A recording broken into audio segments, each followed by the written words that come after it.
Okay,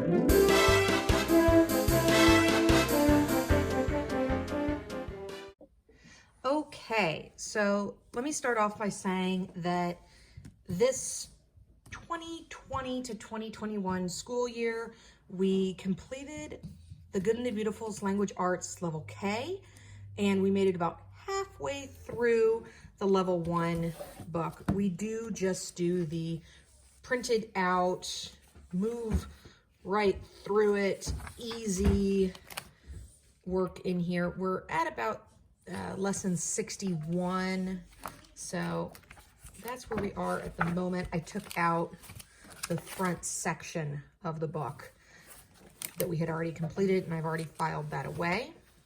But that's where we got to in the Good and the Beautiful Language Arts.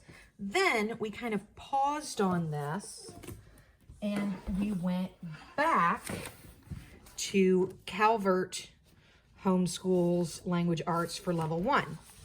So the Good and the Beautiful is, well, the jury's kind of out on where they are grade level as opposed to level. So we're kind of thinking they're about a half level advanced. By that logic, then Level 1, when you're about halfway through it, would be kind of the end of, so it would start at the second semester of first grade, and kind of the end of the halfway mark would be second grade. So my daughter is not the best at language arts. I'm dyslexic. Most of my family's dyslexic. So we kind of paused it when we got to about the midway point, and it started getting more torturous for her. And we went back to Calvert. Now, she had been doing Calvert last year,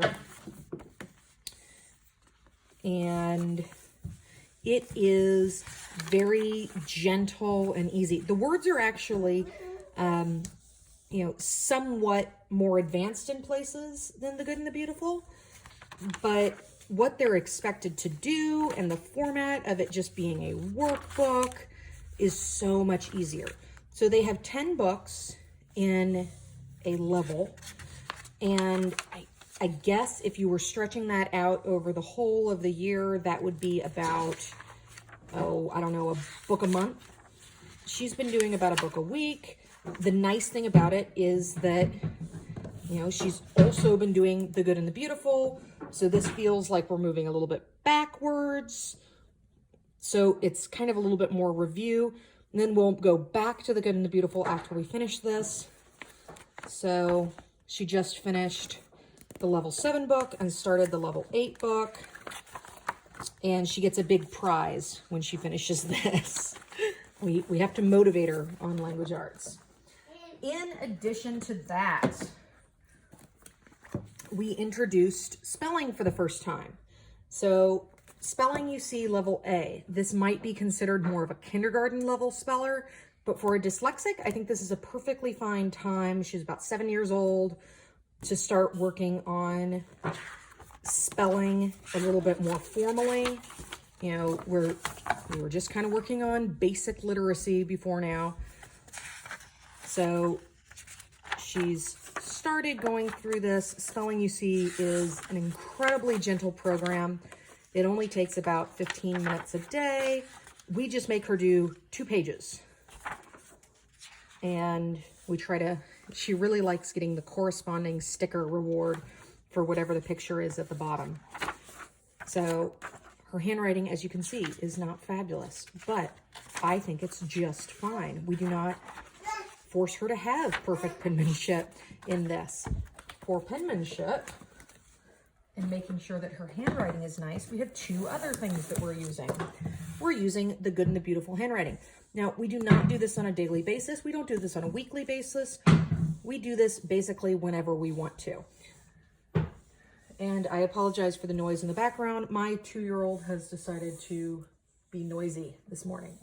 I guess he's not 2 yet. You're not 2 yet. You're 1.5.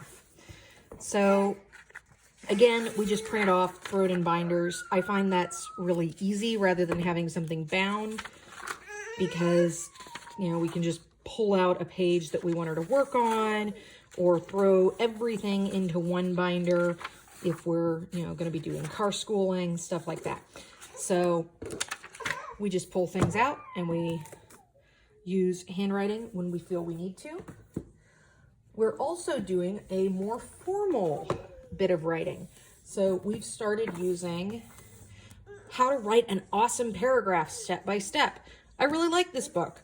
We're not using this as a consumable, although it definitely could be used as a consumable. It's incredibly simple, lots of identifying topic sentences and understanding the basic anatomy of a paragraph. I might have to cut this in a second because my baby is getting needy and like holding me at the legs. So then she started working on some basic paragraphs. And you can see that she gets better. Ooh, getting better.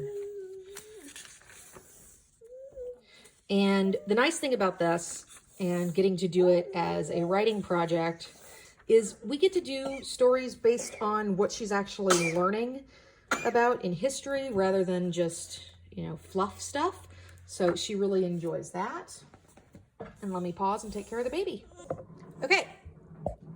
Next, I want to talk about flashcards. So we use flashcards a lot. My daughter really responds super well to flashcards. So we use the spelling rule flashcards. I'm not in love with these. I honestly think that a lot of the rules, the way they're written, are incredibly difficult for me as an adult to understand what in the world they're talking about. And I feel like the rules break themselves all the time. I find these really hard, but we're using them because they help with the good and the beautiful language arts really well. So we are trying these. Now, what we understand a lot better are the geography and grammar cards. So we got the geography cards and started using those last year. And now we're starting to break out the grammar cards. And we just take, 5 minutes while she's working on something else, and we just do drill questions on these. And these are easy for her. I have no idea why they start these in 4th grade, because this, easy. Teaching a kid to read, hard. This is easy. This is actually really reminiscent of the stuff she works on in classical conversations. And they start that at like 4 years old. So 4th grade, 4 years old, I don't know. But we've started using this. I highly recommend getting it early because these are great. Then we have her sight word cards. So we have like all the different levels of these. The sight word cards for pre-K, she can get through, obviously she's 7, right? She should know these, but she's dyslexic, so, a little bit of a delay. She can get through these in like 5 minutes to get through the whole stack. So we are starting to feel really confident and good about these, but she does need to go back and review them every once in a while because it's not perfect. Same thing with K. And then the 1st grade words are definitely harder for her. You can see some of the different words. Actually, let me show you. So that's how they start off. Really easy. She loves it when we do these ones because these ones she's super confident with. And sometimes when she's not feeling confident about, reading one of her readers, we'll pull these out and just use them to boost her confidence and say, look, no, you can read. You can read these words and you can read them really well and you get them every time. So this is a good confidence builder to bring it back, even if it just has the shameful level of pre-K. Don't care about that. It brings her confidence. Same thing with K. These are the words in the K level. So they just get a little bit harder. And for a dyslexic, sometimes the really long words are significantly easier to read than the short words. Long words, I've found as a dyslexic, follow more of the rules, and you can break them up into prefixes and suffixes, and they give you inner word context. So, it's not necessarily harder just because the words are longer for a dyslexic. Okay, so we use those. Then she really loves these. So we got these secondhand, and now I'm like, oh, well, I should go get them for like every different grade level because they're fantastic and she loves them. But when she's working on her math or something, she loves it for me just to read these out loud to her. And then, you know, we talk about them and she just really enjoys it. I don't know what it is about these. She loves them. Sentence cards. Okay, so we have like 6 different sets of these. They came in a big thing. But that's pretty much what they look like. You know, they've got a little picture. They've got the sentence. They've got, for some reason, they underline one word as like the sight word in the sentence. But, you know, it doesn't matter. They have to read the whole sentence. So she reads these. And sometimes we use these instead of having her do readers. So we counted, like in a Scholastic reader book, the number of sentences that you would go through in a Scholastic reader. And we were just, okay, well, you know, the readers that you're at this level are, you know, 20 sentences long. So read 20 sentence flashcards of the appropriate level and you're good. You can do that instead of reading about, you know, the bunny or whatever it is. So she's happier with her little silly sentence cards than she is reading a story about something she doesn't care about. So those are our flashcards. Okay, then her actual readers. So we don't use the Good and the Beautiful readers. They're lovely, they're beautiful. We don't like them. There's nothing wrong with them. They're just not to our taste.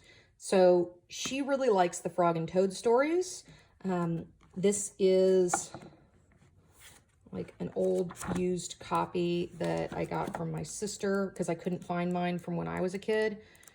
But Frog and Toad stories are classics and they're beautiful and they're awesome and they're adventurous and the relationship between these two friends is great. But I noticed that this anthology only had 3 of the books, so it was missing one of the books, so we had to go buy the last book for her. So she's about halfway through this. She's like in the middle of this one. So then she'll do that one next. And then, you know, anything that she's willing to read, I will go get as many of that as possible.